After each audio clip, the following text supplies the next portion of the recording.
So finally good morning student. जैसा कि हम लोग ने इसके पहले क्लास में क्या देख लिया, फॉर्मेट का सिद्धांत देख लिया था। फॉर्मेट के सिद्धांत के बाद हम लोगों ने उसके फॉर्मेट का सिद्धांत प्रकाश के परावर्तन और अपवर्तन दोनों से देख लिया था, ठीक है ना। उसके बाद हम लोग ने क्या देख लिया था, एक इसके पहले उत्तल गोलीय पृष्ठ से अपवर्तन का नियम भी हम लोगों ने देख लिया था। तो आज हम लोग क्या देखते हैं, अपतल गोलीय पृष्ठ पर अपवर्तन के लिए सूत्र का निगमन करना या प्रूफ करना mu upon V 1/u is equal to mu -1/r का निगमन करना, ठीक है ना। दो टाइप से आपसे क्वेश्चन पूछा जाता है। फर्स्ट कि अपतल गोलीय पृष्ठ का अपवर्तन के लिए सूत्र फाइंड आउट कीजिए या म्यू अपॉन वी -1/u बराबर म्यू -1/r का प्रूफ कीजिए, ठीक है ना। तो ये चीज़ें आपकी है यहाँ पर। अब देखो क्वेश्चन ये बोला, सबसे पहले आपको क्या समझने की ज़रूरत है यहाँ पर, सबसे पहले आपको यहाँ पर समझने की ज़रूरत है डायग्राम को। यदि आपको डायग्राम समझ में आ जाता है तो यहाँ इस क्वेश्चन का डेरिवेशन भी आपको बहुत अच्छे तरीके से समझ पर आएगा। तो सबसे पहले हम लोग यहाँ पर देखते हैं कि क्वेश्चन में क्या बोला उसने, अपतल गोलीय पृष्ठ की बात किया है। तो यहाँ पर क्या बात करेंगे हम, अपतल गोलीय पृष्ठ पर। तो अपतल गोलीय पृष्ठ कहाँ है हमारा, ये है, ये क्या है हमारा अपतल गोलीय पृष्ठ है। अब अपतल गोलीय पृष्ठ है हमारा, तो अपतल गोलीय पृष्ठ कहाँ गया, ये रहा, ठीक है ना, दिख गया आपको। अब आप लोग को पता है कि यदि मुख्य पृष्ठ कहाँ है हमारा, मेन बिंदु पी ए है। यदि मुख्य बिंदु से कोई बिंदु रेखा होकर गुजरती है तो वो कैसे निकल जाती है, सीधी निकल जाती है। तो कहाँ निकाल दिया उसने, ये सीधी निकाल दिया, निकल गई। अब आगे बिंदु O पर एक बिंदु आकार की एक वस्तु रखी हुई है, क्या रखी हुई है, O बिंदु पर एक बिंदु आकार की वस्तु रखी हुई है जिसका कहाँ आपतित होती है, इस A पॉइंट पर आपतित होती है। कहाँ पर होती है, इस A पॉइंट पर क्या होती है, आपतित होती है। अब A पॉइंट पर यदि आपतित हुई तो कैसी निकल जाएगी, वो डैश डैश डैश करके कैसी निकल जाएगी, ये जो बी वाला पॉइंट दिख रहा है आपको, वो कैसी निकल गई, सीधी निकल गई। कब, जब आपका QPR अपतल गोलीय पृष्ठ अनुपस्थित है। पर यदि उपस्थित है तो क्या होगा, और यदि उपस्थित है तो थोड़ा सा झुक जाएगी, तिरछी हो जाएगी, ये हमें पता है किसके नियम से, अपवर्तन के नियम से।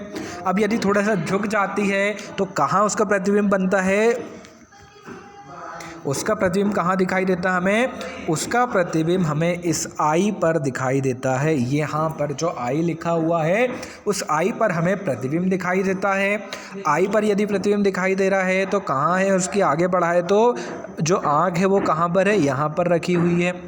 यहाँ से देखने पर हमें प्रतिबिंब कहाँ पर, I बिंदु पर दिखाई देता है। चूँकि हमें पता है कि कभी भी अपतल गोलीय पृष्ठ की बात की जाती है तो इसकी वक्रता त्रिज्या कहाँ से होती है, इसके वक्रता केंद्र से होती है। तो यहाँ पर जो A पॉइंट है वहाँ से जो हमने काटे हैं, वहाँ से लेकर आपके किस पॉइंट तक, आपके इस C पॉइंट तक क्या कहला रहा है, वक्रता त्रिज्या कहलाती है। अब वक्रता त्रिज्या ये कहला रही है तो आगे क्या हो रहा है, आपके आगे ये हो रहा है कि यहाँ पर जो आपतित किरण है और अभिलंब है उसके बीच का जो कोण बन रहा है वो आपतन कोण कहलाता है।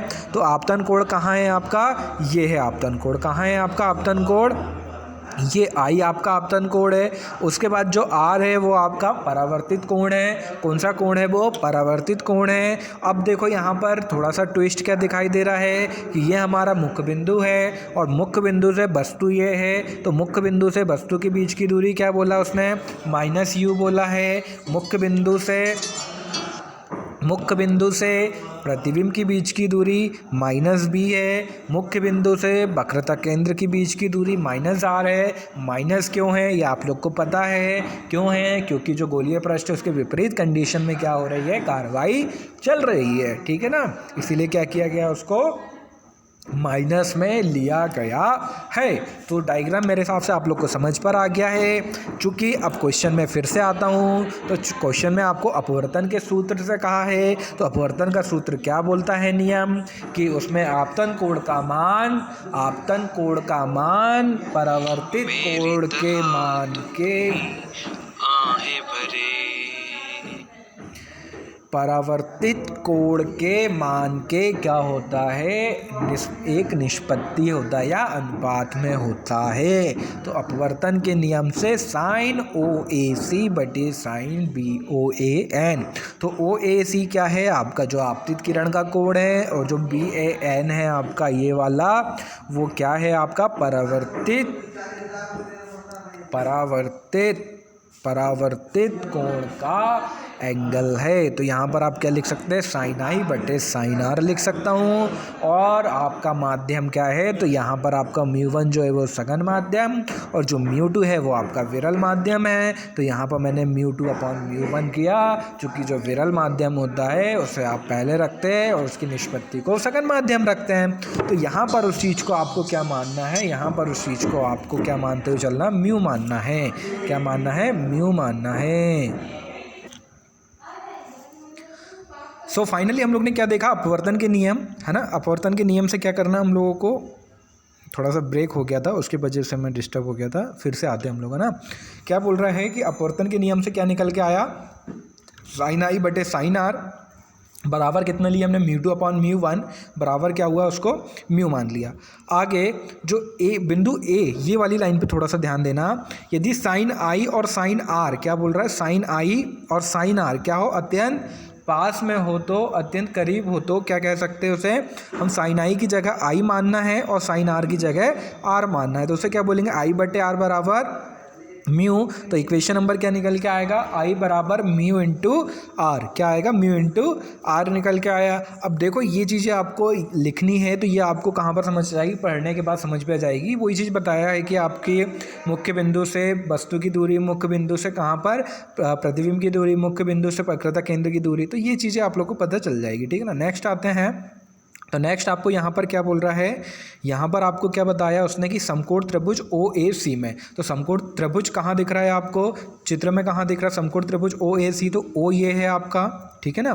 O कहाँ पर है आपका, O ये है, C कहाँ है आपका, ये है, और A ये है। तो OCA में क्या दिख रहा है आपको, OCA में क्या दिख गया आपको यहाँ पर कि किसके बराबर है, वो समकोण त्रिभुज ACP बराबर है समकोण त्रिभुज CAO तथा समकोण त्रिभुज AOC में। तो जो बीच वाला है आपका क्या दिखाई दे रहा है आपको, जो बीच में C बना हुआ है, बीच में A दिखा हुआ है, बीच में O दिखा हुआ है, तो इनके क्या मान है, इनके जो मान है आपको, इनके जो कोण रहते हैं वो यहाँ पर लिखना होता है। तो क्या है, ACP कोण ACP कितना है, गामा है, CAO कितना है, I है, AOC कितना है, अल्फ़ा है, कितना है, अल्फ़ा है। अब यदि अल्फ़ा है तो कितना निकल के आ गया, गामा बराबर I प्लस अल्फ़ा। अब I प्लस अल्फ़ा निकल कर आया, तो I प्लस अल्फ़ा निकल के आया तो कितना हो जाएगा, I बराबर कोष्टक में गामा माइनस अल्फ़ा, ये निकल के आ गया। इसी प्रकार त्रिभुज IAC में बात किया, IAC में क्या बोलता है कि समकोण त्रिभुज ACP बराबर है समकोण त्रिभुज CAI के और AIC के, AIC के बराबर है। तो कितना हो जाएगा, मान रखने पर गामा बराबर R प्लस बीटा। अब R प्लस बीटा आया तो क्या हो जाएगा, R बराबर gamma minus beta. Equation number second, equation number third ये निकल गई। अब आगे इक्वेशन नंबर सेकंड और थर्ड में जो I और R के मान निकले उसे कहाँ रखने पर, इक्वेशन नंबर 1 में रखने पर। तो इक्वेशन नंबर 1 में रखे तो क्या निकल के आया, ये चीज़ निकल के आ गई। अब ये चीज़ निकल के आई तो अल्फ़ा और बीटा वाली राशि को एक तरफ कर देंगे और गामा वाली राशि को एक तरफ करेंगे। चूँकि गामा हमारा कॉमन निकल जा रहा है इसलिए उसने क्या किया, गामा को बाहर निकाल दिया।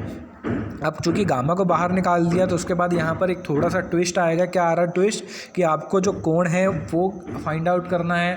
अब कोण फाइंड आउट करना है तो अल्फ़ा बीटा और गामा हमने जो कोण माने थे वो क्या है, अत्यंत बिंदु A और ध्रुव के समीप है। तो समीप होने के कारण कोण का फॉर्मूला क्या होता है, चाप बटे त्रिज्या। तो चाप बटे त्रिज्या होता है तो अल्फ़ा बीटा और गामा की क्या करेंगे हम लोग, चाप बटे त्रिज्या निकाल लेंगे। तो एक चीज़ यहाँ पर फोकस करने की ज़रूरत है। मान के चलो मैंने A पे प्रकार रखा तो चाप कहाँ काट रहा हूँ मैं, इस A और P में काट रहा हूँ। उसी प्रकार I पे रखूँगा तो A और P पे काट रहा हूँ, और C पे रखूँगा तो A और P पे काट रहा हूँ। तो तीनों तरफ से क्या हो रहा है, चाप कट रहा है मेरा। तो चाप इस तरीके से कट रहा है तो आप लोग क्या होगा यहाँ पर क्या होगा कि ये जो दिख रहा है आपको, कौन सा वाला मान, ये वाला जो मान दिख रहा है ये इस तरीके से निकल के आ जाएगा अल्फ़ा बीटा और गामा के। ये मान आपको यू बी के मान रख देना और मान रखने के बाद कहाँ रख देना उसको, समीकरण नंबर 4 पे रख देना। समीकरण 4 पे जब ये मान रखोगे और ए पी से ए पी क्या हो जाएगा, कैंसिल हो जाएगा।